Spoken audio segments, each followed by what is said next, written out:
कांग्रेस को 3 साल के लिए हमें दे दो, तुम समाजवादियों के हाथ में दे दो 3 साल को, कांग्रेस को सेंटर के अंदर हमारी सरकार होगी। ये बात तय है कि समाजवादियों को किसी तरीके से भी नजरअंदाज करके कांग्रेस, चाहे वो कोई भी प्रदेश हो, वो कामयाब नहीं हो सकती। और भारतीय जनता पार्टी नहीं जीत रही, कांग्रेस हार रही कंटिन्यू। जी अंदर भी अलायंस होता चुनाव जी तो निश्चित तौर पे कांग्रेस की सरकार बनती, लेकिन कहीं ना कहीं एक ये समझ लो कि कांग्रेस को एक अखिलेश यादव की जरूरत है। छोटा भाई बड़े भाई की भूमिका में एक राजनीति उनकी नजर आती थी। सांसद बने, लेकिन माविया अली कहीं उनके साथ फोटो में, फ्रेम में नजर नहीं है। इसके पीछे क्या राजनीति रही?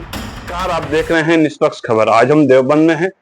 दीन और तालीम की नगरी देवबंद जाना जाती है और दारुल देवबंद के नाम से इस्लामिक देशों में एक देवबंद का अलग ही महत्व माना जाता है। तिरपुर माँ वाला सुंदरी का भी मंदिर है, ऐतिहासिक शहर है।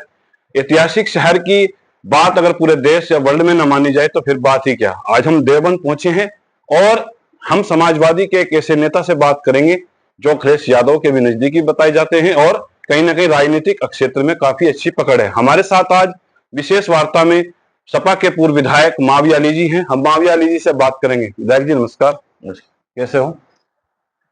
आज जिस तरीके से पहले बात हरियाणा चुनाव की करते हैं। जी जी। जिस तरीके से हरियाणा चुनाव में एक नैरेटिव था कि बहुत बड़ा भाजपा को वहां नुकसान होने जा रहा है, और मीडिया भी और राजनीतिक जितने भी विश्लेषक हैं, तो इतना ऐसा क्या वहां पर आप मानते हैं, क्योंकि आप बहुत राजनीतिक माने जाते हैं, करीबी आप चुनाव आप भी लड़ चुके हैं, तो ऐसा क्या वजह रही जो उत्तर प्रदेश भाजपा हरियाणा में कहीं ना कहीं मजबूत होकर निकल कर आई? कांग्रेस जो है वो जहां जहां गठबंधन में नहीं लड़ रही चुनाव, जिस जगह पे भी, जैसे हरियाणा है गठबंधन में चुनाव नहीं लड़ी, तो वहां उनका कोई भी जो कृष्माई नेतृत्व, जैसे यहाँ उत्तर प्रदेश में अखिलेश यादव जी के नेतृत्व में कांग्रेस ने चुनाव लड़ा और 24 के चुनाव में हम बहुत ताकत से लोकसभा का चुनाव जीते हैं, ऐसा कोई कृष्माई नेतृत्व जो है वो कांग्रेस के पास नहीं है। कांग्रेस उन स्टेट के अंदर कामयाब है जहां जहां वो अलायंस के अंदर लड़ रही है। अगर हरियाणा के अंदर भी अलायंस होता चुनाव जी तो निश्चित तौर पे कांग्रेस की सरकार बनती, लेकिन कहीं ना कहीं एक ये समझ लो कि कांग्रेस को एक अखिलेश यादव की जरूरत है। तो शुरुआती तौर पर तो बात करें, अखिलेश यादव जी ने 2 सीटें हरियाणा में मांगी थी, क्योंकि वहां यादव बहुल भी काफी सीटें हैं और बताया जाता है कि 11 सीटें ऐसी हैं विधानसभा की जो यादव बहुल काफी प्रभावित इम्पैक्ट डालती। तो अगर कांग्रेस वहां सपा को 2 सीट दे देती तो कहीं ना कहीं 11 सीटों पर, 9 सीटों पर कांग्रेस को भी लाभ हो सकता है। कांग्रेस को ये समझ लेना चाहिए कि चाहे वो हरियाणा हो या आने वाला चुनाव महाराष्ट्र का हो, कहीं भी उनको ये समझ लेना चाहिए कि आज की तारीख के अंदर जो है, एक तो पीढ़ी का दौर है, पिछड़ा, दलित, अल्पसंख्यक या और जो लोग हैं जो अति पिछड़े हैं या वंचित लोग हैं, उनको साथ लेके चलना पड़ेगा जी हर तरीके से। और दूसरी बात यह कि कोई भी विजनरी आदमी जो है वो कांग्रेस के पास ऐसा दिखाई नहीं देता जहां लोगों को कोई लोभ दिखाई दे सके। भारतीय जनता पार्टी नहीं जीत रही, कांग्रेस हार रही कंटिन्यू। जी भारतीय जनता पार्टी के पास जो है करने के लिए कुछ है नहीं, काम कुछ कर नहीं रहे जी। लेकिन कांग्रेस जो है उसके पास कोई कृष्माई नेतृत्व नहीं है। क्योंकि 2024 के लोकसभा इलेक्शन में तो जो भाजपा का विजय रथ कहीं ना कहीं अखिलेश यादव ने यहाँ पर रोका था उत्तर प्रदेश में, और काफी लोकसभा के कैंडिडेट जीत के भी आए थे। तो क्या कांग्रेस को डर है कि अगर अखिलेश यादव को हमने बाहर के क्षेत्र में कहीं ना कहीं पैर जमाने का मौका दिया तो वो हमारे लिए फ्यूचर में दिक्कत हो सकती है? तो क्या इसके पीछे ये भी रणनीति कांग्रेस की हो सकती है कि वो बाहरी राज्यों में अखिलेश यादव को प्रतिनिधित्व नहीं देना चाहती? इस बारे में आपका क्या कहना? मैं ये तो नहीं जानता कि कांग्रेस के अंदर की रणनीति क्या होगी और पार्टी के जो वरिष्ठ नेता हैं दोनों ही पार्टी के, वो किस तरीके की, किस टेबल पे बात करते हुए, क्या बात रहती होगी। लेकिन ये बात तय है कि समाजवादियों को किसी तरीके से भी नजरअंदाज करके कांग्रेस, चाहे वो कोई भी प्रदेश हो, वो कामयाब नहीं हो सकती। और कांग्रेस को अगर देश के अंदर अपने पैर को पसारना है तो जो भी विजनरी लोग हैं, जो भी आज का नेतृत्व है देश के अंदर, जो देश जिनके ऊपर जो है विश्वास कर रहा, जी अखिलेश यादव है या स्टालिन है, इस तरह के लोग हैं, उनको साथ लेके चलना पड़ेगा। उनकी मदद से जो है चुनाव लड़ने पड़ेंगे, उनकी मदद से जो है पार्टी को अपनी जो है आगे बढ़ाना पड़ेगा, अन्यथा जो हरियाणा में हुआ वही होता रहेगा। आपका कहना का मतलब यह है कि अगर कांग्रेस को मजबूत होना है तो कहीं ना कहीं अखिलेश के बदल देना चाहिए? नहीं, अगर जो है समाजवादी पार्टी कांग्रेस के पास 3 साल के लिए जाए तो हम तो सेंटर के अंदर सरकार बना लेंगे। तो आप कांग्रेस को 3 साल के लिए हायर करना चाहते हैं? हाँ, कांग्रेस को 3 साल के लिए हमें दे दो, तुम समाजवादियों के हाथ में दे दो 3 साल को, कांग्रेस को सेंटर के अंदर हमारी सरकार होगी। बहुत बड़ी बात कह रहे हैं विधायक जी। वास्तविकता बता रहा, कांग्रेस जो है वो गठबंधन में रहेगी तो कामयाब है।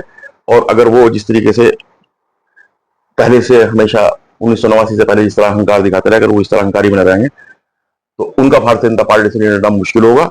और फिर कहीं ना कहीं पीडीए के लोग, समाजवादी पार्टी के लोग ही इस नेतृत्व को संभालने आने अब चुनाव है 10 सीटों पर, तो गठबंधन होगा कांग्रेस से? नहीं होगा, ये तो राष्ट्रीय नेतृत्व तय करेगा, क्योंकि हमारे जो नेता हैं आदरणीय अखिलेश यादव जी, वो मन के बहुत जो है कोमल है। तो वो कहीं ना कहीं कांग्रेस वालों की बात में, राहुल जी की या प्रियंका की बात में बैठ के जब मामले को करेंगे, तो गठबंधन तो हमारा उत्तर प्रदेश में है, रहेगा बहरहाल, और 10 सीटों में भी गठबंधन रहेगा, कहीं ना कहीं 1-2 सीटों पर उनका कैंडिडेट चुनाव लड़ेगा। लेकिन कांग्रेस को पुनर्विचार करना चाहिए कि वो लोग जिनने सन 2024 के अंदर भारत के एक अच्छा अपोजिशन खड़ा किया जी, उन लोगों को नजरअंदाज नहीं कर सकती कांग्रेस। मेरा सवाल अब से अगला है, क्योंकि राजनीति से भी थोड़ा हटके उत्तर प्रदेश का आज आजकल माहौल बड़ा गर्म है। स्वामी नरसिम्हानंद सरस्वती जी का एक बयान आया था, विवादित बयान था, जिसके बाद कहीं ना कहीं माहौल खराब हुआ। तो अखिलेश यादव उस मामले पर चुप रहे, समाजवादी चुप रही। तो आपका, क्योंकि आप सपा के फायर ब्रांड नेता माने जाते हैं और आप हमेशा कहीं ना कहीं बयानों में भी आपका बड़ा चर्चाओं में रहता, तो उस बारे में आप चुप क्यों रहे? अब तक आपको कोई बयान नहीं आया इस मामले में? नित्यानंद स्वामी जो है वो इतनी बड़ी शख्सियत नहीं है कि उसका नाम भी अखिलेश यादव या समाजवादी पार्टी के बड़े नेता या मुस्लिम कोई भी नेता अपने मुंह से उसका नाम ले। लेकिन ऐसे तत्व जो भी हैं उसके लिए एक सख्त कानून होना चाहिए। मैं तो ये कहता हूं कि ऐसे लोगों के लिए, जिस तरीके से बलात्कार के अंदर पॉक्सो में फांसी की सजा है, ऐसे लोगों के लिए फांसी की सजा होनी चाहिए जो किसी भी धर्म का अनादर करते हों, वो मुस्लिम हो, हिंदू हो, सिख हो, ईसाई हो, किसी भी धर्म का अनादर करते हों, किसी के ईश्वर को बुरा कहते हों, किसी के देवता को बुरा कहते हों, किसी के प्रॉफिट को बुरा कहते हों, किसी के पैगंबर को बुरा कहते हों, उनके लिए दुनिया में कोई जगह नहीं है। आस्था को ठेस पहुंचना एक कत्ल से ज्यादा है। तो ऐसे आदमी का स्थान जो है वो विश्व के किसी भी भूभाग पे नहीं है। तो कहीं ना कहीं सपा की रणनीति है, तो छोड़िए, आगे बढ़िए। जो जिस तरीके का बोलता है, सच्ची लोकप्रियता के लिए इस तरह की बयानबाजी की जाती है। और नबी अलैहिस्सलाम जो है वो किसी की टिक्का टिप्पणी के मोहताज नहीं है। सिख ईसाई बहुत प्यार मोहब्बत के साथ इस देश के अंदर रह रहे, इस देश की उन्नति करा रहे थे सन 2014 से पहले। भविष्य में भी भारतीय जनता पार्टी की सरकार हटेगी तो उन्नति करेंगे। उत्तर प्रदेश है, देवबंद से ब्रजेश सिंह विधायक हैं, मंत्री हैं, आप उनके सामने 2 चुनाव लड़े भी हैं।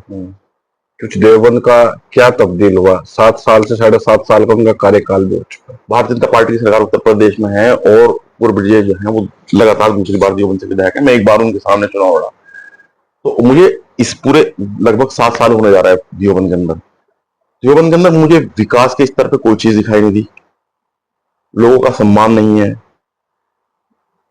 और ये समझ लो कि जो सड़कें हम बना के आए थे उन सड़कों की मरम्मत भी 7 साल के अंदर ये लोग नहीं कराते। माँ त्रिपुर बाला सुंदरी देवी का जो मैंने डिवाइडर बनवा के और वन वे ट्रैफिक कराया था, फुटपाथ लगवाए थे, उसकी भी मरम्मत इस 7 साल के अंदर ये लोग नहीं कर सके। और उससे पहले भी 47 साल तक, 50 साल तक कोई काम नहीं उसमें हुआ था। समाजवादी पार्टी के लोग काम करने में तो विश्वास रखते नहीं, अहंकारी लोग हैं, घमंडी लोग हैं, लोगों बागों को दुख पहुंचाना है इन्हें, पर्चे कैंसिल कराने हैं, इलेक्शनों में बेईमानी कराने हैं, सबको पता है। आने वाले सन 2027 में पब्लिक जो है इसका जवाब देगी। तो अभी चुनाव चल रहे हैं गन्ना समिति के भी, उसमें भी बड़ा बवाल रहा, लेकिन पूरे सीन से, पूरे उत्तर प्रदेश से समाजवादी बिल्कुल दूर रही। गन्ना सोसाइटी का चुनाव जो है वो निम्न स्तर का, मतलब व्यक्तिगत चुनाव है आमतौर पर। और आपने देखा होगा हमारे यहाँ देवबंद में लगभग 117 पर्चे बीडी इसके डेलीगेट्स के कैंसिल हुए। ये चुनाव तो महत्वहीन कर दिया भारतीय जनता पार्टी ने, इनका कोई महत्व नहीं रहा। अगर 117 पर्चे कैंसिल होंगे तो उसके अंदर डेमोक्रेटिक सेटअप कहां बचेगा? अपने लोगों को, अपने आदमियों को, जिनको उन्हें बनाना था बना लिए। इससे लोगों में नाराजगी है और उसका खमियाजा सन 2027 में लोग 27 की लक्षद्वीप विधानसभा का विधायक जी चुनाव है। तो भाजपा की तो जो आपको पता होगा, यहाँ पर जिस तरीके से कहीं ना कहीं गुटबाजी भी सामने है, तो कुछ लोग आते हैं नहीं पीछे से मिलने की, आपके साथ रहेंगे, कुछ आता इस तरीके के लोग आते होंगे आपके पास? असल में जो देवबंद है वो इतनी प्यारी जगह है, इतनी मोहब्बत और प्यार की जगह है। एक तो आज तक देवबंद के अंदर ये समझ लो आप कि हमेशा कभी कदर रहा हो, कभी 1947 का दंगा रहा हो, कभी देवबंद के अंदर लड़ाई। और देवबंद का जो अवाम है वो हिंदू मुसलमान बहुत प्यार से मोहब्बत से मिलकर रहने वाले हैं।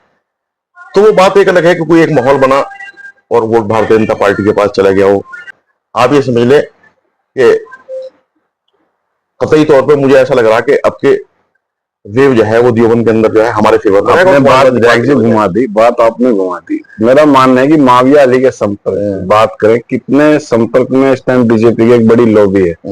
पता जाता है कि एक बहुत बड़ा तबका आपके संपर्क में अंदरूनी रूप से जो है कहीं ना कहीं 27 में बीजेपी भी समाजवाद भी ज्वाइन कर सकता है। कुछ इस तरीके की सच्चाई या कुछ अफवाहें हैं केवल?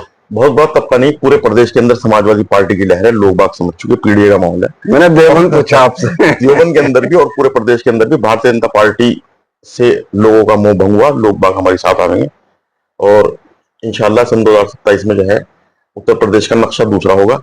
एक विजनरी पुरुष जो है जिसके अंदर लोहिया दिखाई दे, जिसके अंदर अम्बेडकर दिखाई दे, जिसके अंदर गांधी दिखाई दे, आदरणीय मुलायम सिंह यादव दिखाई दे, वो आदमी उत्तर प्रदेश का मुख्यमंत्री होगा। नया नेतृत्व होगा, नया प्रदेश होगा, नया नेतृत्व, नया प्रदेश तो होगा। एक बड़ा मैं सवाल उखेड़ता हूँ पीछे का। सांसद इमरान मसूद, कभी माविया अली और इमरान मसूद छोटा भाई बड़े भाई की भूमिका में एक राजनीति उनकी नजर आती थी। सांसद बने, लेकिन माविया अली कहीं उनके साथ फोटो में फ्रेम में नजर नहीं है। इसके पीछे क्या राजनीति रही? हम व्यक्तिगत तौर पे या रिश्तों के एतबार से कहीं भी कोई किसी से बना हो सकता है, लेकिन जो हमारी आइडियोलॉजीज हैं या हमारी पार्टियां हैं या हमारे नजरिए हैं वो जरूरी नहीं, मतलब प्रशांत भाई मेरा नजरिया आपसे मिल रहा हो या आपका नजरिया मेरे से मिल रहा हो, वो जरूरी नहीं है। मैं हमेशा से सन 1993 में मैं युवजन सभा का जिला सचिव था समाजवादी पार्टी को। बीच में एक कार्यकाल के लिए नेताजी ने, जब मैं प्रदेश सचिव था 5 साल के लिए, मुझे पार्टी से बाहर रखा। उस समय मैंने चुनाव कांग्रेस के टिकट पर लड़ा था, वो भी कंडीशनल चुनाव था कि मैं समाजवादी पार्टी में वापसी जाऊंगा और समाजवादी पार्टी में मैं वापसी गया था। तो मेरी विचारधारा जो है वो सोशलिस्ट है, मैं समाजवादी हूँ और अखिलेश यादव को मैंने ऐसा माना है, समाजवादी पार्टी में विश्वास रखा है। और बहुत सारे लोग ऐसे हैं कि जो, मैं अगर कांग्रेस में भी रहा तो भी मैंने अखिलेश जी को कभी किसी स्पीच के अंदर नहीं बताया। जी, मैंने देखा था जब वो अखिलेश जी का जब मामला हुआ था तो कहीं ना कहीं आपका एक नाम आया था कि भाई देवबंद से कांग्रेस विधायक भी जी अखिलेश यादव के समर्थन। मैंने उनको नेता माना, उनकी ही जो एक सोच है, जो उनकी एक विचारधारा है उस पर विश्वास। जी जी जी। तो यकीनी बात है कहीं ना कहीं इस चीज का टकराव हो जाए कि लोगों बागों की विचारधाराएं घड़ी घड़ी दिन ब दिन बदलती रहे और मेरी विचारधारा यथावत है जो कि तू है एक ही। चाहे पर तो आप बुला सकते थे उन्हें, सांसद है भाई, या आप टिका सकते थे उनके पास जाके। चुनाव था तो इमरान भाई आए थे, चाय पी के गए थे, उनका घर है। उसके बाद अब पार्लियामेंट के अंदर आदमी जाने के बाद जो है यकीनी बात है, अभी भी उनका प्रोग्राम चल रहा था कि 1 महीने सहारनपुर में लोग। अभी देवबंद भी आए थे, लेकिन वहां पर समाजवादी के नेता नदारत थे, कोई समाजवादी का नेता था ही नहीं वहां पे। नहीं, वो तो कांग्रेस सांसद है, हमारा अलायंस था, वो एक बात अलग है। समाजवादी पार्टी से जो है एक जुड़ाव जो उनका था वो चुनाव के नजरिए से था, चुनाव के नाते था। बाकी समाजवादी पार्टी का अपना क्षेत्र है काम करने का, अपना तरीका है और उससे कांग्रेस। मेरा आपसे आखिरी सवाल, जब कांग्रेस से इमरान मसूद चुनाव लड़े, कि आप बारीकी से चुनाव आपने लड़ाया था देवबंद से, हमें पता, एक बड़ा चर्चा चली कि कुछ बीजेपी नेताओं का बड़ा सपोर्ट था अंदरूनी तरीके से। उसके पीछे माविया अली जी को कितनी सच्चाई है, हकीकत कितनी जानकारी हो? क्या एक बड़ा गुट था जो नहीं चाहता था कि यहाँ से कोई जीते? कहीं ना कहीं जब सन 2024 के अंदर जो हमें वोट मिला, गठबंधन को वोट मिला, और जबकि बीएसपी इस वाले गठबंधन में हमारे साथ में थी, लगभग 1.5 लाख के करीब सभी कैंडिडेट वोट ले गया। तो 1.5 से लेके और 1 लाख वोट तक तो भारतीय जनता पार्टी का हमारे पास, हमारे गठबंधन के पास है, इसमें तो कोई दो राय नहीं। 1 से 1.5 लाख। हाँ, तो भारतीय जनता पार्टी का वोट भारतीय जनता पार्टी से मूव करके नाराज होकर इन्हीं कारणों से चालू करेंगे। देवबंद से अगर आप चुनकर जाते हैं, मेरा बिल्कुल आपसे, तो देवबंद के लिए आपका क्या विजन है? देवबंद की जनता के लिए क्या विजन है? एक तो अगर देवबंद से चुन के गए, बहुत सारे काम ऐसे थे, क्योंकि मैं सिर्फ 1 साल विधायक रहा और 3.5 साल चेयरमैन रहा। मेरी एक ये ख्वाहिश थी कि देवबंद जो है वो कस्बे से निकल के शहर की भूमिका में आ गए और उसमें हम काफी हद तक कामयाब भी रहे कि 3 टप्पर से निकल के देवबंद कस्बा जो है वो एक शहर की तरफ हो गया। आज गैर महसूसी तौर पर आपको एहसास नहीं होगा, लेकिन 10 साल पहले देवबंद कस्बा कहलाया गया था, देवबंद आज शहर कहलाता है 10 साल के अंदर। मैं ये तो नहीं कहता उसके अंदर मेरा कोई बहुत बड़ा योगदान है, लेकिन क्योंकि हम सोच वाले लोग हैं, हमने एक लाइन पकड़ी कि देवबंद को शहर की तरफ लेके चलो। और क्योंकि दारुल देवबंद विश्वविख्यात जगह है, पूरे दुनिया के अंदर इसके अनुयायी हैं, इसके मानने वाले हैं, और माँ त्रिपुरा सुंदरी देवी की भी शक्तिपीठ यहाँ पे है। तो देवबंद को जो एक गौरवमय स्थान प्रदेश सरकार या सेंटर सरकार की तरफ से एक खूबसूरत शहर की शक्ल में मिलना चाहिए, वो नहीं मिल पाया। उसके लिए मेरा भरसक प्रयास रहेगा कि वो मिले।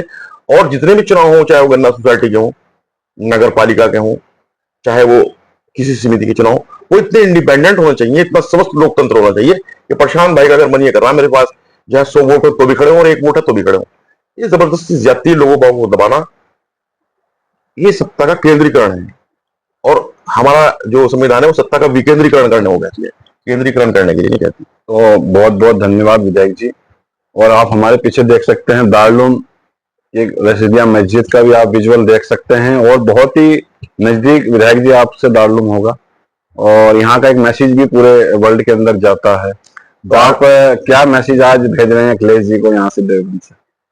नहीं, हमारा तो मानना यह है कि हमारा समाज, विशेषतर जो हमारा समाज है, वो ये चाहता है कि जो देश का और प्रदेश का दलित और पिछड़ा है उसको बराबरी पर लाके खड़ा करना है, सामाजिक तौर पे भी बराबरी पे लाके खड़ा करना है, और सामाजिक समर्थ सत्ता भी लाके खड़ी करनी है। उनको जो है देश के प्रदेश के विकास में भी हिस्सा देना है, और धार्मिक स्तर पे भी कम से कम हमें वहां लाके खड़ा करना है कि जगह जहां कहीं हम अगर मंदिर में चले जाए तो धोने की जरूरत ना पड़े, उसी स्थान पे लाके ओबीसी को और दलित को खड़ा करना है। ये देवबंद का प्रयास है। देवबंद ने हमेशा प्यार मोहब्बत का, बराबरी का, समता का, सोशलिज्म का पैगाम दिया।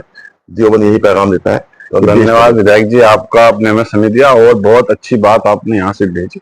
और मैं साथियों कहूंगा कि देवबंद की एक अलग ही मिसाल दी जाती है, और यहाँ का एक मैसेज पूरे भारत की राजनीति का कहीं ना कहीं एक केंद्र होता है, और बड़ा एक मैसेज यहाँ का मजबूत माना जाता है।